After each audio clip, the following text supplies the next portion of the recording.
আসসালামু আলাইকুম, ঈদ মোবারক। ঈদ মোবারক। কেমন আছেন? আলহামদুলিল্লাহ, সবার দোয়ায় ভালো আছে। ঈদ কেমন করলেন? হ্যাঁ, ঈদ মোটামুটি ভালো। অন্যান্য বছর থেকে এবার মোটামুটি ভালোই কাটছে। সবাইকে নিয়ে আনন্দে কাটছে। আচ্ছা, আপনারা যে পরিবার পরিজন রেখে অফিসে ঢাকা শহরে ঈদ করতেছেন, তো মনের কাছে কেমন লাগতেছে? না, ভালো, যেহেতু আমরা ফায়ার সার্ভিস একটা পরিবার, এখানে আমরা অন্যকে আলাদা করে দেখার কিছু নেই। এই পরিবারের সব আমাদের ফ্যামিলি, ব্যক্তিগত ফ্যামিলি একটা, আর সরকারিভাবে আমরা যেহেতু চাকরি করি, দেশের সেবায় সবার সঙ্গে হাতে হাত মিলে, কাঁধে কাঁধ মিলে চলার অঙ্গীকারবদ্ধ। সুতরাং এটাও আমরা একটা পরিবার। এখানে আমাদের পরিবারকে আলাদা করে দেখার সুযোগ নেই। আচ্ছা, আপনারা যে এখানে পরিবার পরিজন রেখে ঢাকা শহরে অফিসে ঈদ করলেন, তো মনের কাছে কোনো কষ্ট আছে কিনা আপনাদের?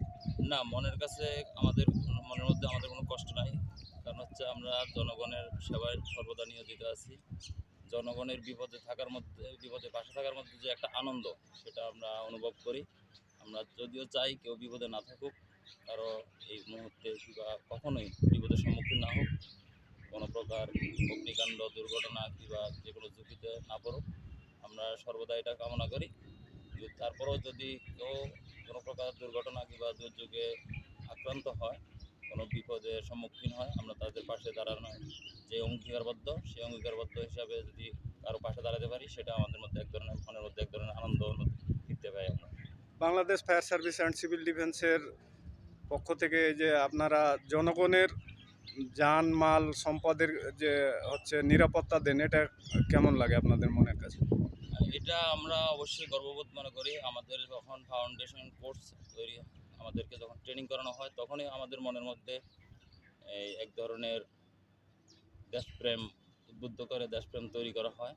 সেই দেশপ্রেম থেকে এবং মানুষের পাশে দাঁড়ানোর যে মন মানসিকতা, সেই মন মানসিকতা থেকে আমরা সবসময় উদ্বুদ্ধ থাকি, এবং ভবিষ্যতে যে কোনো দুর্যোগ, যে কোনো দুর্ঘটনায় আমরা মানুষের পাশে থাকবো, মানুষের পাশে দাঁড়াবো, এটাই আমাদের মনের মধ্যে সর্বদা কাজ করে। এই যে আপনাদের পরিবার পরিজন বাড়িতে রেখে আপনারা এখানে ঈদ করলেন, আপনাদের পরিবারের আপনাদের রেখে যে ঈদ করলো, তাদের মনের কষ্টটা যদি একটু বলতেন, বা তারা কেমন ঈদ করলো, কি অবস্থায় আছে?